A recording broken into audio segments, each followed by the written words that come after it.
আমরা কিছু মানি না বলে বলে বিএনপি শেষ পর্যন্ত জুলাই সনদে স্বাক্ষর দিয়েছে, কথাটা ঠিক কিনা?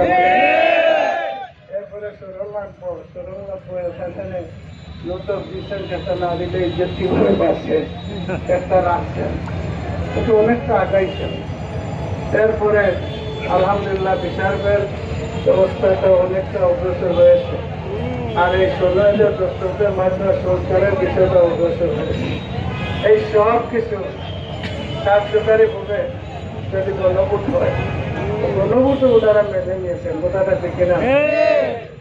কিন্তু কিভাবে আরো একটু বেড়াচড়া করা যায়, এটা যদি নেওয়া যায় ইলেকশন তো এটা একটু উল্টাপাল্টা উঠবো আর কি, এই কারণে এই চেষ্টা করতেছেন।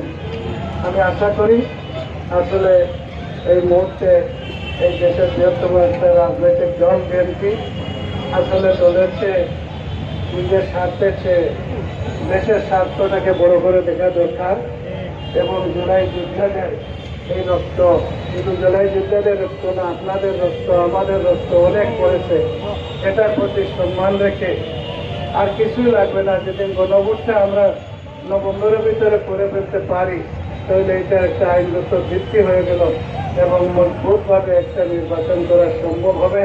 তাই আজকের এই সভা থেকে আমি বিশেষ করে কেন্দ্রীয় নেতৃত্বকে বিষয়ে চিন্তা করার জন্য এবং ভালো একটা সিদ্ধান্ত নেওয়ার জন্য আমি অনুরোধ জানাচ্ছি। কারণ এটা জাতির জন্য দরকার, এটা আইনগত ভিত্তির জন্য দরকার। দ্বিতীয় যে কথাটা আমি বলতে চাই, আমাদের দেশে একটা কথা আছে, যখন যুক্তি শেষ, তর্ক শেষ, তখন আমাদের দেশের ভাষায় ঘটে, মানে তখন রাগ উঠে যায়, তখন কুদাম কাদাম মারামারি খাটাখাটি ছাড়া আর কোনো ব্রেক থাকে না, কারণ কোনো যুক্তি নাই। তখন কি এবারে বাইরকে দেখে আমার নিজের বউ আসলে উপক্ষে গেছে, সেদিন এখন সেদিন ওনাদের এক লিডার বলছে, আমি করে গিয়ে দেখি যে আমার বউ জামাত ইসলামের গেছে। কিছুদিন অপেক্ষা করে দেখবেন আপনিও হয়তো জামাত ইসলামেতে চলে আসতে পারেন। কারণ এই দেশের জনগণ আর সন্ত্রাস দেখতে চায় না, চাঁদাবাজি দেখতে চায় না, দুর্নীতি দেখতে চায় না। তাই আজকে জামাতের পেছনে আসলে ঐক্যবদ্ধ হচ্ছে। আমরা আশা করি আপনারা ব্যক্তিগত একমত হয়ে নির্বাচন করেন। নির্বাচন না করলে একদমকে কি হবে, সুন্দর একটা নির্বাচন আমরা করি। আর আসুন একমত হয়েই আমরা নভেম্বরের ভিতরে গণভোটটা বাস্তবায়নের ব্যবস্থা করি, তাহলে এই জাতীয় বাঁচবে, আপনারা বাঁচবে, মারামারি খাটাখাটি থেকে আমরা সবাই বাঁচবো ইনশাআল্লাহ।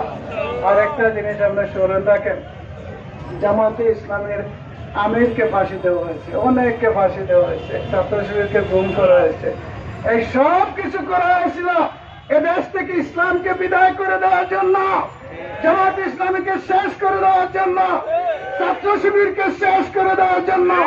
কিন্তু যারা এই কাজ করেছে আজকে তারাই শেষ হয়ে গেছে, কথাটা